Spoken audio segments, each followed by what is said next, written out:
time stuff that I wish I had. The big time stuff that'll make you mad. The big time stuff. I like the big time stuff. I like the big time stuff that I never had. No, you can curse all you want. That's totally okay. If you feel it, let it out. I got over there at the fucking house. 12. It's great to hear your voice, my friend. We're so lucky to have you call, James Andrews.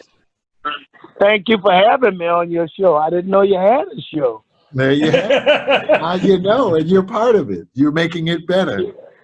It's a pleasure. You got to do it one time live in New Orleans, huh? That's right. Live in New Orleans. We're going to bring the crowd to you, James Andrews.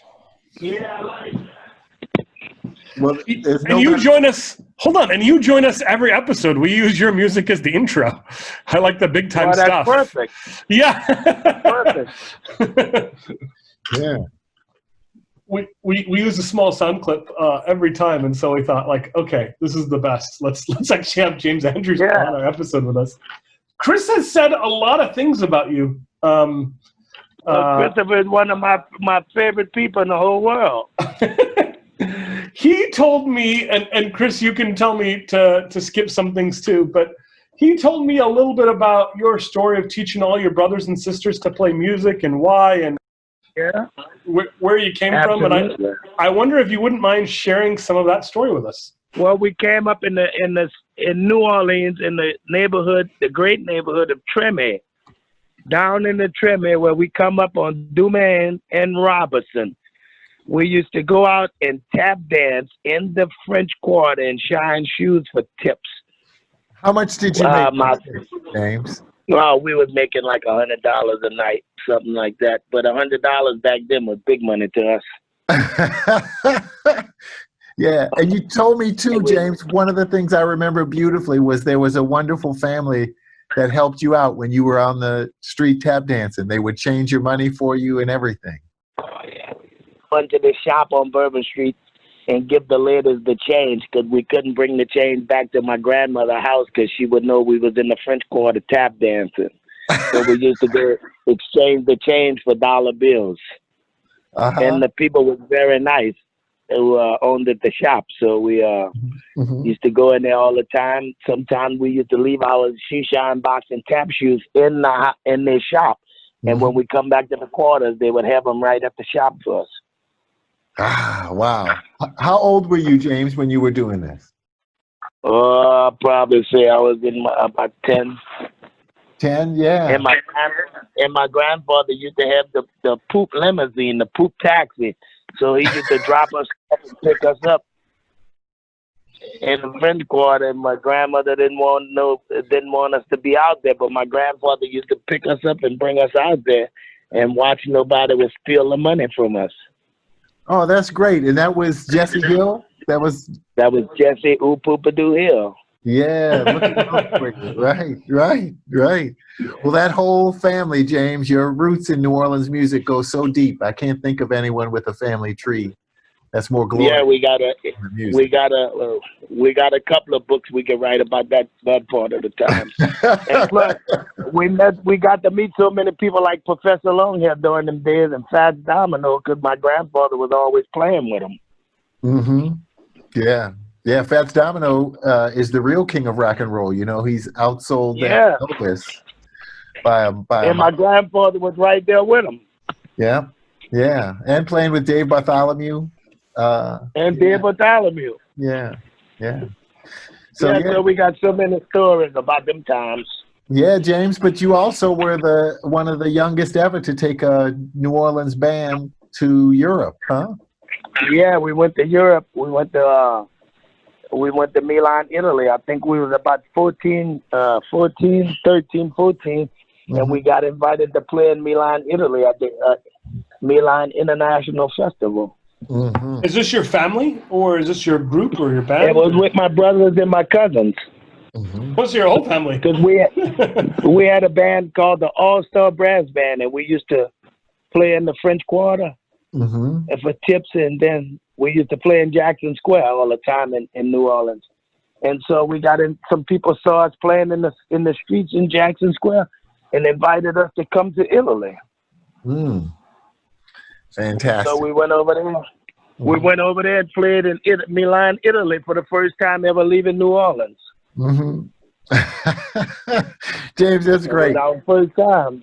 I like that time too. You told me you got stranded in Germany, and you had to figure out a way to make money. I mean, James, you're just quite entrepreneurial. I was with Tuba Fats, and we was in Munich, Germany. And the promoter flew us over there 2 weeks before the gig, and we didn't have no gig, no money to eat. All we had was a hotel. So I got up early in the morning, and I passed the beer garden, and they had people. It was like 8 in the morning, so they had people in the beer garden that early in the morning drinking and having a good time. So I passed the beer garden, and the man said, "You from America?" I said, "Yeah." And we start talking, and he said, "Bring your band." I said, "They're in the hotel." So he said, "Bring your band back, and we'll see what you got." So when I brought the band back, we started playing When the Saints Go Marching in the beer garden, and everybody went nuts over that New Orleans music in the beer garden. So after that, the man said, "You come back every day and play." And this is a true story. Yeah, you were able to eat after that, huh? So much money, we made more money than the gig was paying. Yeah. Man, no, you don't book them no more. I'm booking them now. Got a new promoter out of the deal too, huh? We got a new booking agent out of the deal now. And we went all over Germany and played for the soccer team. We went all over Germany and played everywhere we went. It was very nice. Yeah, I believe it. You even played for the Zulu King.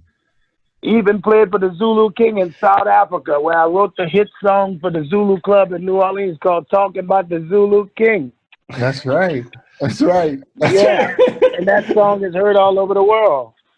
Yeah. I heard a little story about you meeting the Zulu King and him not liking somebody. Can you share that story with us? In South Africa, we went to South Africa, Joanna. We went to Durban, and we got to meet the real Zulu King in Durban, of South Africa.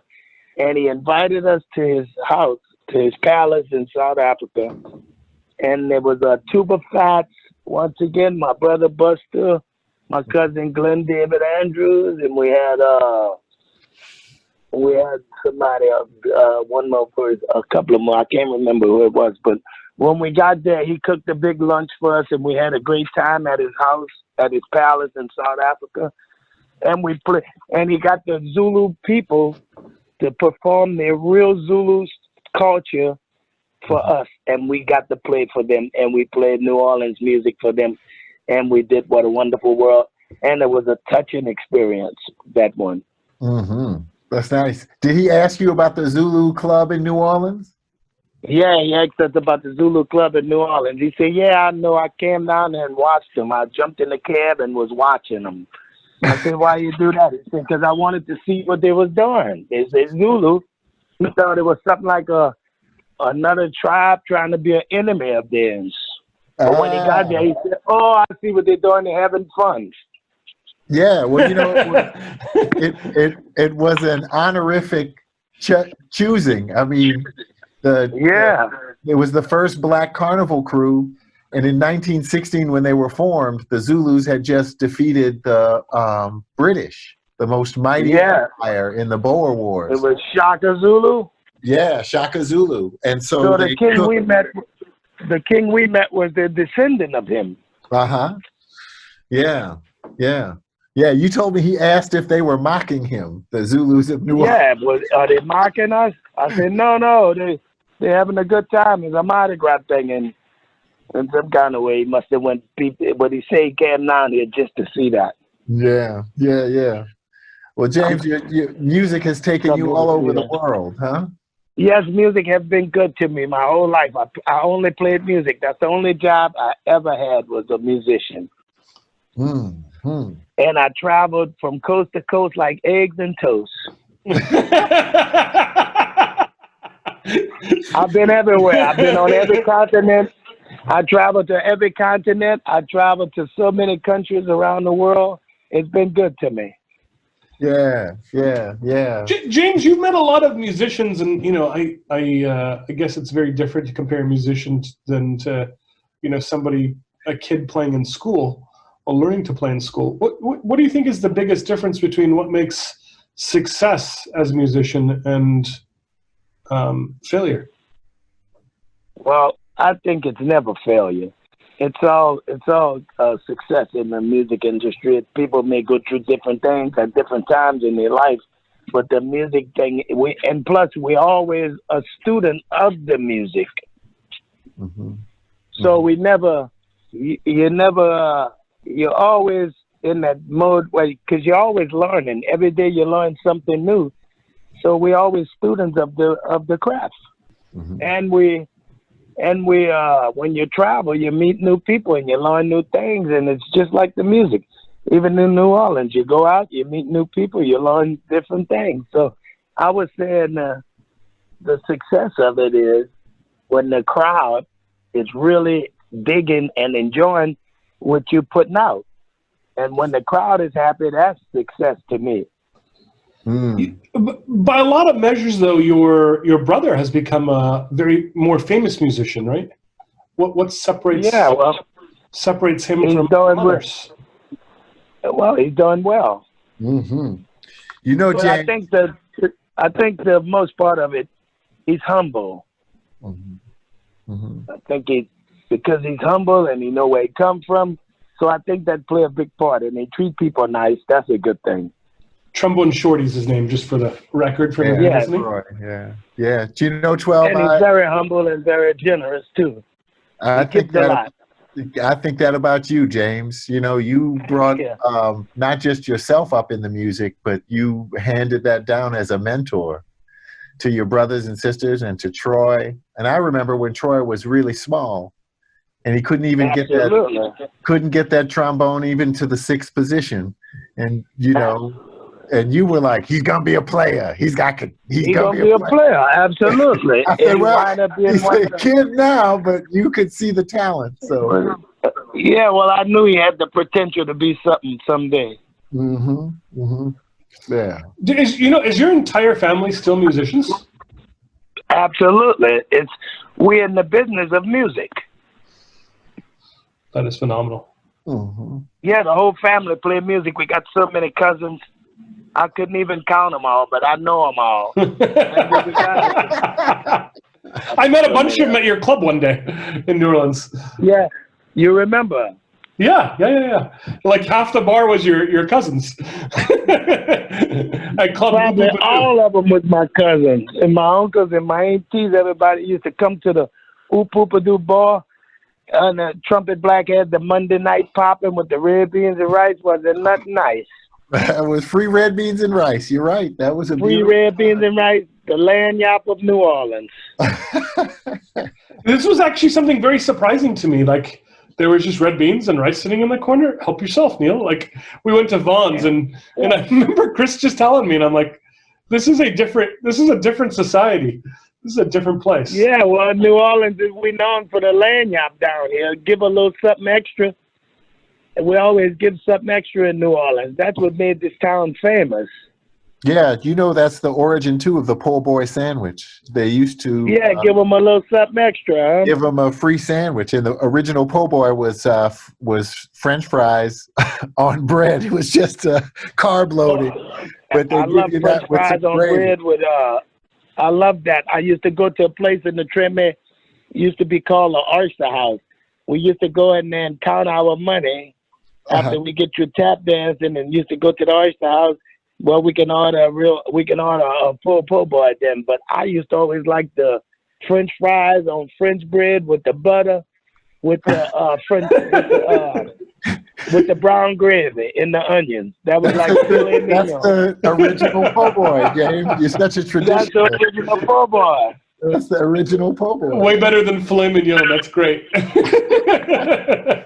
Yeah, well, trust me, it tastes better today. Yeah. James, what was your nickname when you were tap dancing? Lamb chops.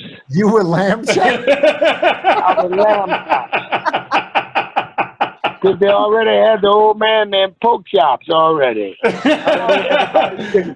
Everybody used to say, "Come on, Lamb, get your shoes, Lamb. Come on, we got to go, Lamb. We got the gig."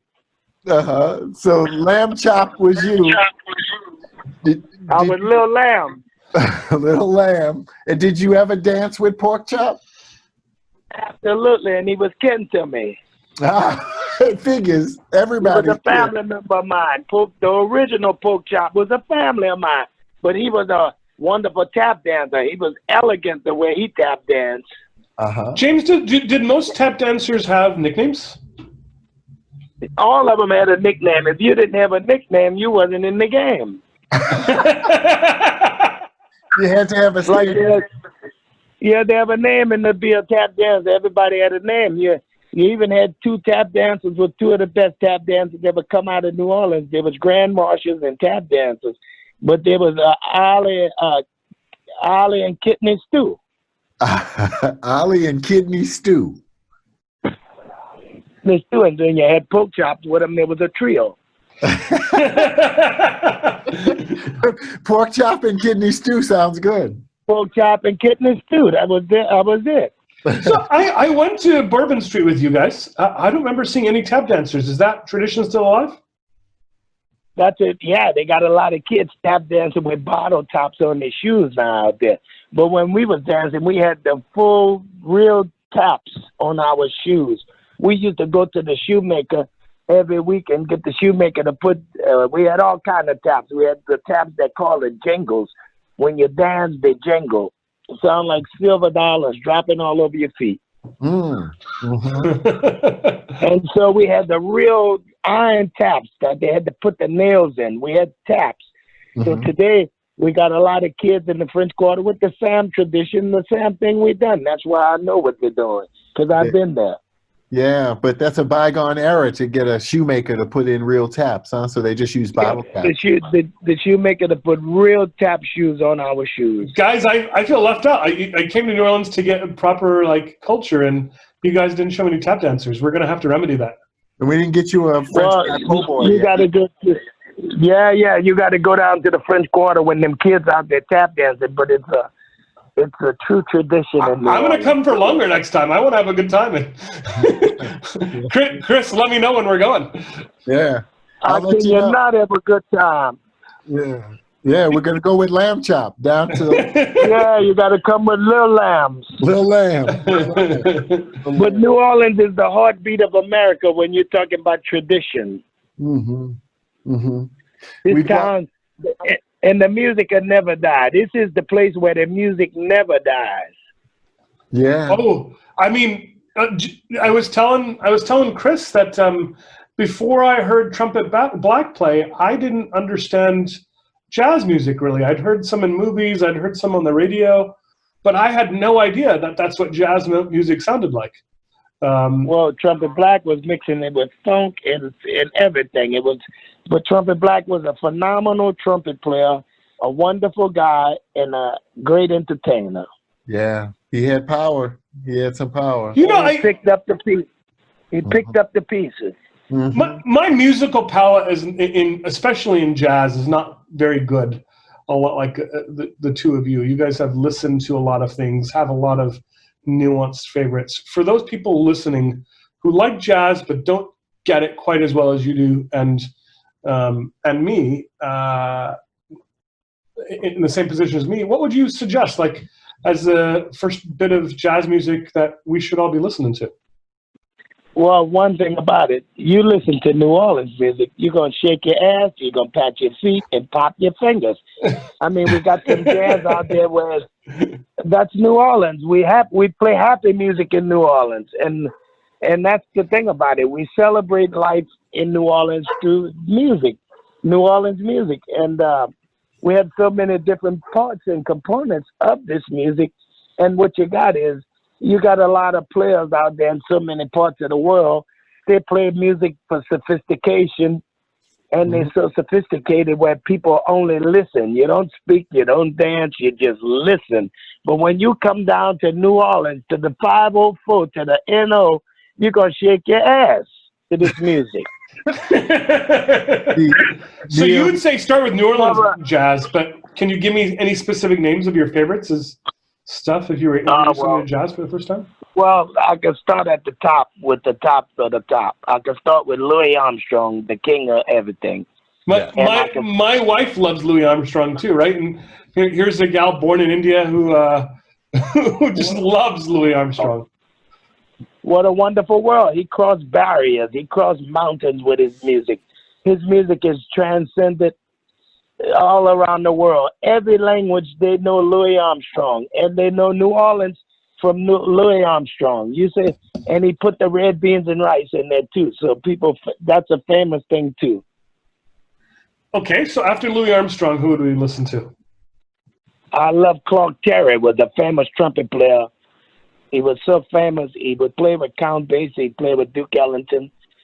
And Clark Terry was one of the nicest people that you ever want to meet in life, in music and in life. He was so wonderful to be around and to talk to and just to have and share life with a person like that. Oh, Clark Terry, and he's the one who inspired Miles Davis too.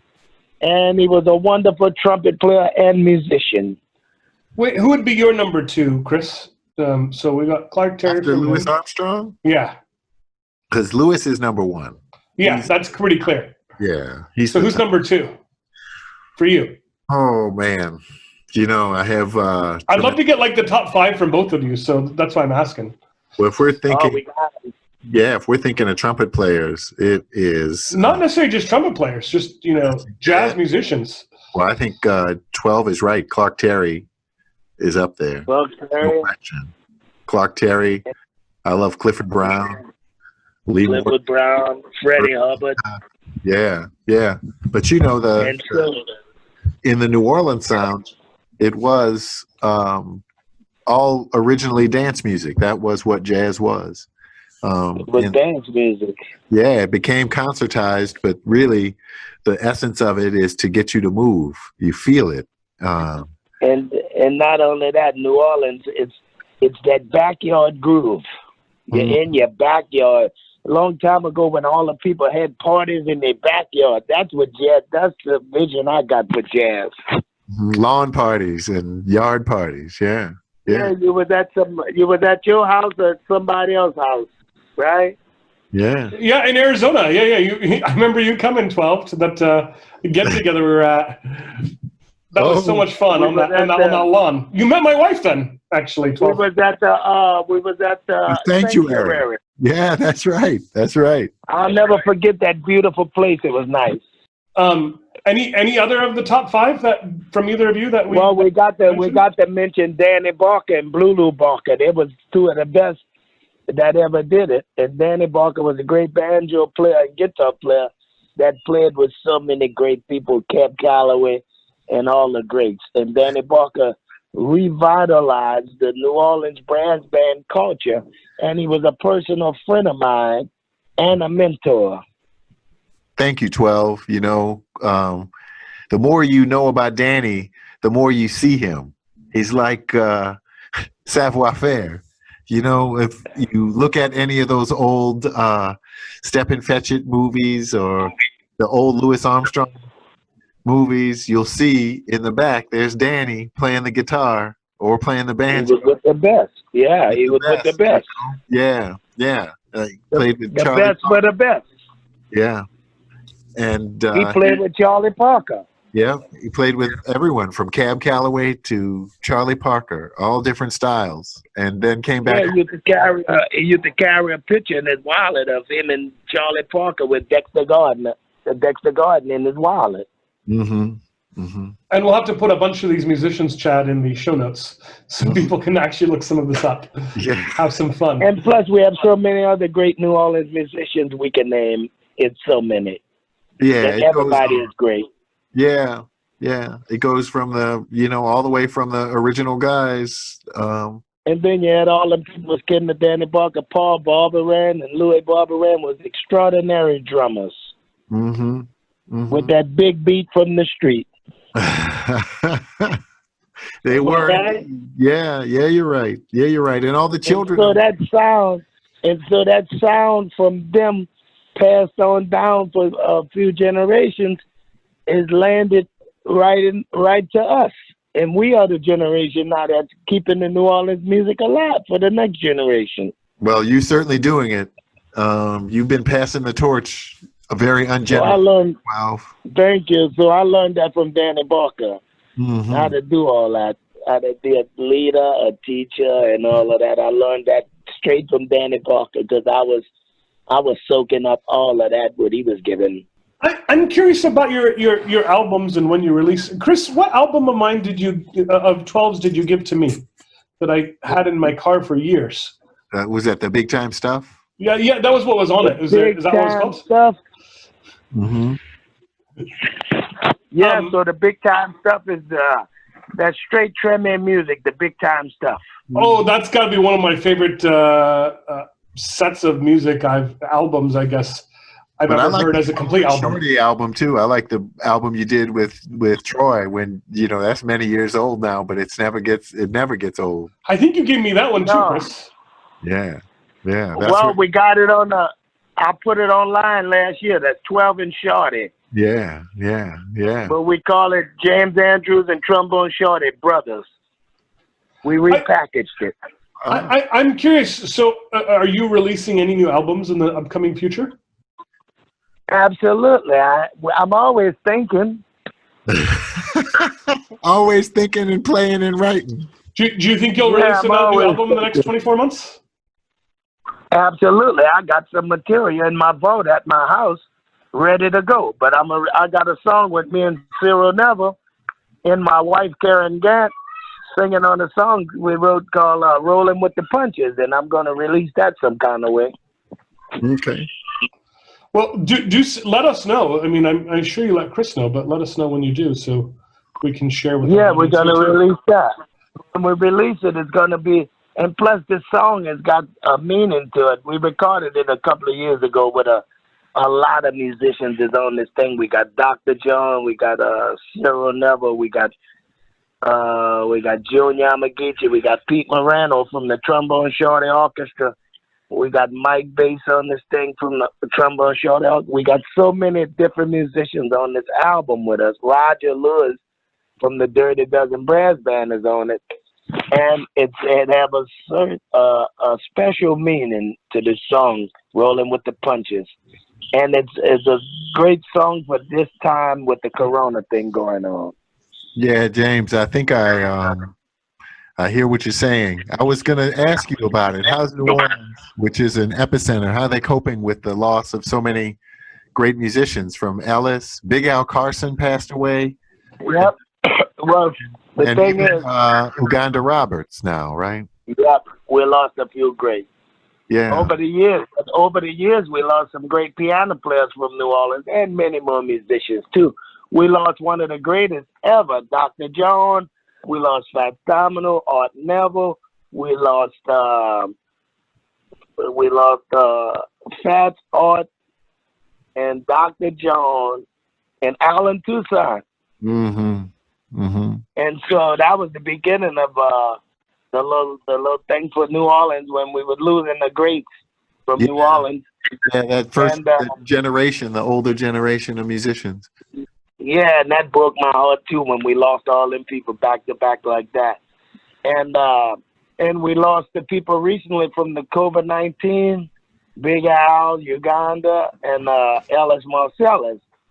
And so the biggest part of the thing is we can't send them off in a great way that we do so special in New Orleans with a traditional New Orleans jazz funeral. And so it's not prohibited at the time, but when we do get to it, I figure we're going to have to do a big one to mourn all the people that died from the COVID. Yeah, I think it's going to be explosive. I think it's going to happen. Yeah.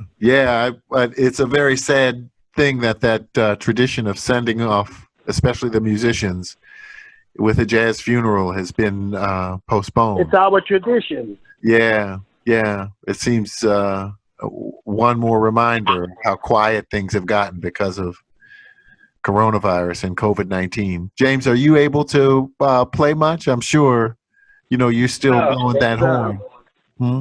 Yeah, well, I'm still playing at the house, and I go to a little thing a guy I have up the street from my house uptown in New Orleans. He do a cake party every week, so I've been popping by to play a little bit for the people, try to cheer everybody up. Oh, that's grade 12. Oliver Sacks is a great psychologist. He said that music and gardening were the two therapies he most recommended and got the most benefit for all of his patients. I like him already.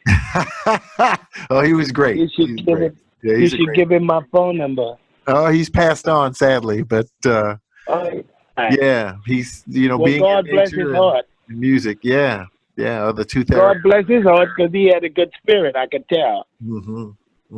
So yeah, that's keeping people sane in the lockdown. Yeah, so music will heal the soul and the spirit, right? I think music will be one of the things that bring us through this whole pandemic. Well, I can't wait to see you back in New Orleans. And I can't wait to see you when you come down here. We're gonna do a trio. We're gonna eat red beans, the po' boy, and the jambalaya. I'm coming. I'm bringing my wife. I'll have to skip on the jambalaya because I'm vegetarian. Well, you got to come to New Orleans. This the best place in the world to be in the pandemic. I don't know if I'd agree with that, huh? Because this is a pandemic. Every day in New Orleans is a pandemic. That's why I think we're going to pull through this. Yeah, you've survived a lot. Yellow fever epidemic. New Orleans been through. We didn't saw it all. James, we appreciate having you today. Thank you for having me, and call me anytime. I would love to be on your show. Thank you, James. Thank you, James. Love you, man. Thanks for the time, and thanks for your insights. It's beautiful. Thank you for everything, and laissez bon temps rouler, let the good times roll down in New Orleans, baby. Thank you, James. Thank you. He's awesome. Yeah.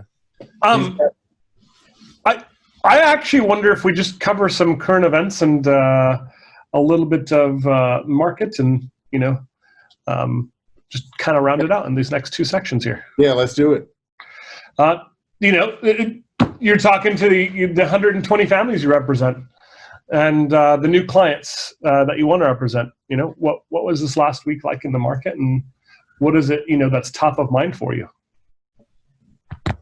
I think the markets have run way up, and it seems certainly that things are ahead of themselves. So we're, again, just echoing the same caution, but it's also serving up tremendous values. I think when you look at an 8 sigma event, as they said, the oil price collapse is, this is not just a once in a lifetime, but or not just once in a generation, but once in a lifetime type of event. That's more. It's more than once in a lifetime, right? You said it was like a once in a 10,000 year potential occurrence. That's what the statisticians tell us. But I think sometimes, modeling things is a misguided. Yeah, attempt. Isn't it an 8 sigma event that I just spontaneously combust as well, like to just put it further out there? Yeah, it's really trying to model something that's completely random, or it's our minds grasping to understand or try to. I don't know if it's compartmentalized is the right word, but it is. In my sense of it, a grasping type energy, because once in 10,000 years, who can really imagine that in terms of especially a human life? Why would we need to? yeah. Such a random occurrence. So, but that randomness does create something that, at least in the scope of history, we've never seen. And thus, it appears to be something that is a tremendously rare event. When you think of hydrocarbons, it's something we still are going to need. I do think we'll tame COVID. All of those supporting arguments and their conditionality lead me to be constructive on oil and energy and things like that. I think we've spent 12.5% or so of our GDP, more than any other country in our COVID response. And now the House wants to do another $3 trillion. Which is representing another what percentage of our GDP? That would be another 15% or so. So we're looking to double what we've already spent, more than double. Yeah. And I don't think we're going to get the, we're quoting this in terms of GDP, but GDP is declining. That's like total sales in the economy is the best way to think about GDP, or what it's trying to measure. And, who's just reading that retail sales have declined dramatically. I think 18% in April. And poor Neiman Marcus. Yeah. And expecting it to be a 30% or so drop in May. That's consumer side, but that's 68% of the GDP number. So one of the things I've been meaning to ask you, and I've been thinking about for a little while, is the market trading up because 80% of the volume or more is by great algorithms, and is it our lack of imagination that a pandemic could hit us? So the programmers of those algorithms didn't account for this, so now they're just running the market up. Like, are we stuck in some loop that isn't well understood by humanity to begin with, and as a result we're trading an opposite way of what it seems like the economy's actually doing? Like, there's a big desperate chasm between what's going on in the market and what seems to be going on in reality. And normally those two things in my mind are supposed to match. Yes. How naive of you, Neal. I'm with you in the same camp, but I've been flummoxed for many years. We've talked about this before, but the corporate profits haven't moved up since 2014. If you look at the NIPA accounts, National Income and Production accounts, which is not non-GAAP, it's not manipulated in any way, it's just the pure measure across the business sector of corporate profits, it's been flat, maybe now slightly negative since 2014. Yet stock prices, which are supposed to be driven by profitability and growing profits are supposed to grow the share price, stock prices have grown and moved higher without profits moving up. So there's been a disconnect for a while. This has further exacerbated it, but I think you put your finger on a couple of the causes. The algorithmic trading, the buying of index funds, which creates this buying pressure for stocks regardless of the underlying fundamentals. It's just a sort of money flow that continues to push prices higher, I guess, until it doesn't. This was once termed as price-insensitive buyers. So you have, which I don't know who those would be. Hopefully no one I'm investing alongside. You are. You're in the market every day. Right. That's all for today's episode. I'm Neal Mody, joined by my ever insightful co-host, Chris Haydel. I hope all of you are doing well, keeping safe, keeping distancing, and of course, becoming better human beings. Thanks again for joining us on this journey. Please leave us a comment and a rating whenever you get a chance, and whatever platform you listen to this podcast on. Thank you.